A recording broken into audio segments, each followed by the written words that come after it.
My name is Gerard McCann. I'm a Professor of International Studies at Queen's University Belfast and a Principal Lecturer in St Mary's University College in Belfast also. In this presentation, I'm going to look at the way in which European governments and the European establishment has been adapting the rights-based architecture of people residing, living, moving to Europe over the past 15 years and more. In order to make this as clear as possible and to present my case as effectively as possible, I have annotated these slides quite comprehensively, and I will go through these slides with additional comments. I will start with the issue of the retreat from rights, and just to look at the point that in the past decade and more, European governments, and the European political community has been moving away from a rights-based approach to policymaking and law. The European political community's understanding of rights, the right to free movement and citizenship in particular, has shifted substantially in recent years. This plank of the European integration process, which has underpinned policies and attitudes to a rights-based approach for a generation, has been recalibrated to such an extent that its very rationale has been brought into question. An increasingly desperate framework on citizen and third country migration has meant that policy adaptation, the architecture on rights, has been moving steadily away from the founding values of the post-war consensus. Crucially, this shift has also frustrated rights-based approaches to governance and policy management. This has, controversially, led to a less favourable understanding of the rights and opportunities afforded to Europeans and third country nationals, and rights per se. The shift demands critical reflection on these challenges to rights within the European context, and to look at options for the reconstitution of the European demos in a manner that would reprioritise a rights-based approach as a renewal of Europe's polity. Since the mid-2000s, there has been a drive on categorising others across the continent. In particular, there has been a dereliction by many states and individuals alike of humanitarian responsibilities to those in life-threatening need of refuge. The culture of openness that was once, arguably, so prevalent across the continent has been increasingly displaced by populist and xenophobic impulses. A cultural understanding of the plight of others, celebrating empathy, has been deliberately dissipated through a cloud of misinformation, hostile environments, and post-truth denial. The moral maze of othering. With a backstory of war and the widespread persecution of who could be perceived as others, the reconstituted Europe post-war was in principle to be a normative routine of protecting peoples, building a social Europe, unity in diversity. It anticipated a rights-based approach and an economic quality of life that previous generations could only have dreamed. It is this picture that became globally attractive and brought hope to others, from post-colonial interculturalism to a more recent idea of Europe that seemed to represent a place of refuge.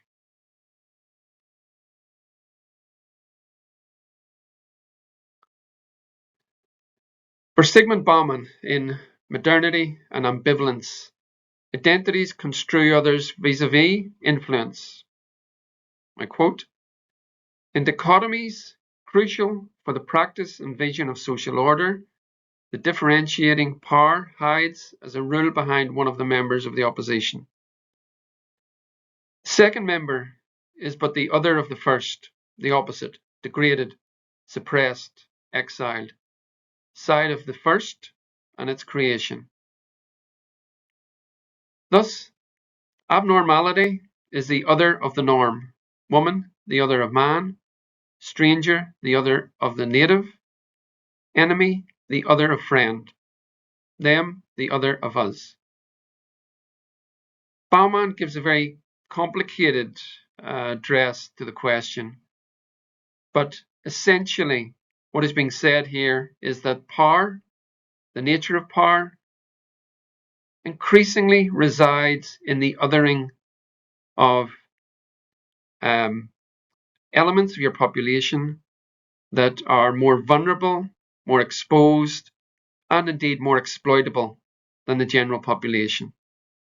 It is, in effect, an attempt to create us, create them as a way of power leverage. This leverage was noticed by Ruth Lister, who commented on this binary identification process very well in relation to the systemic stereotyping of families and individuals who are economically disadvantaged and marginalized. In the epic text Poverty, 2004, she denotes othering as the process of differentiation and demarcation by which the line is drawn between us and them, between the more and the less powerful, and through which social distance is established and maintained. To repeatedly and deliberately accentuate differences builds leverage against the others through dehumanization. It also creates options for power grabbing, and for building power relations, essentially against the other. Social circles and the European demos. Fueled by ever-decreasing circles of information, through social media, echo-chambered and fringe, many are seeking answers to redefine their own identity through opposition to others by identifying who does not belong. Newcomer communities and marginalized individuals in particular are the obvious and easy targets. Non-belonging, perceived to represent social breakdown or global threats, in essence, alien, different, unwanted. Fatima El-Taib in European Others brings this understanding forward through her discourse on ethnicity, gender identification, and what she terms post-national society, in a context where new communities are, and I quote, routinely ignored, marginalized, and defined as a threat to the very Europe they are part of. Their presence usually only acknowledged as a sign of crisis. What we've seen recently in Europe is a normalization of victimization. That is, that what we have seen across the political spectrum, the selection of groups which are targeted in order to represent their difference through power leverage, through our understanding of who we are, and developing our post-national emphasis on personal, political, communitarian blocks.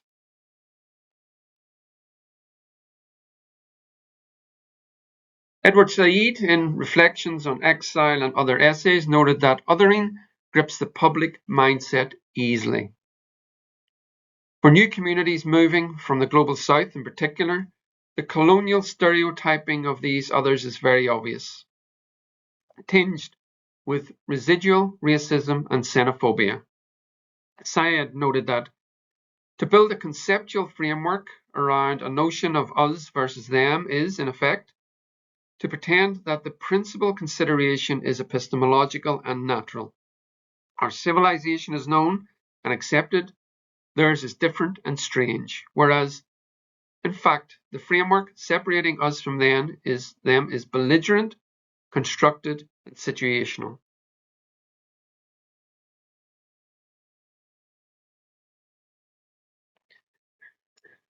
I'll also address this idea of fear and the understanding that the need to create the other is about fear within the established order.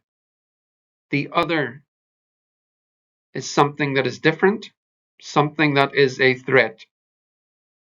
But this also reflects something quite interesting in that it reflects the vulnerability of an establishment or an order that needs to select or pick or victimize certain groups in order to consolidate their own influence and power. Ruth Bodak, in The Politics of Fear, differentiates between the oppositional nature of populism and the way such governments act in power. It is worth quoting. Generally, the field of political control is the traditional and typical place of oppositional populism, which develops as a form of protest against hegemonic governmental policy. In contrast, the rhetoric of governmental populism is usually articulated in the field of or formation of public attitudes, opinions, and will. Moreover, governmental populism has gained some importance in the field of the political, executive, and administration. Wodak's point, in essence, is that the hierarchy that articulates the othering of elements of a population is often triangular. It comes from the top and works its way downwards. Importantly, and as a recent development, Harmer and Ludsden in Online Othering point out the need to confront the justifications and motivations of those who perpetuate or enact online discrimination, prejudice, hate and or abuse, ultimately othering those who are deemed to be them, outsiders, or members of the outgroup. Online othering can be done remotely at a distance with little harm to the real world consequences and harms which are experienced by those who are othered in online spaces. Harmer and Lumsden are effectively looking at this new world order where social media, the online world, is galvanized and dynamized by the ability to select and pick on others. And it is, in a way, insidious, it is contagious, and it genuinely works towards the scandalizing of the life of others. Disintegration of the consensus around liberal values has exposed how some states have walked away from the pluralism that so shaped the founding ethos of the European community. Indeed, a creeping fortress Europe has been the response to post-colonial denial. As Malak noted, a citadel against immigration, watched over by a high-tech surveillance system of satellites and drones, and protected by fences and warships. That is looking at fortress Europe as something that is increasingly militarized, industrialized, building against the other, not only internally, but geographically and spatially. This securitization is immensely problematic to the European project. And to argue the case, the European project was established in order to be an area, a region that is exceptionally open and liberal and welcoming to other communities.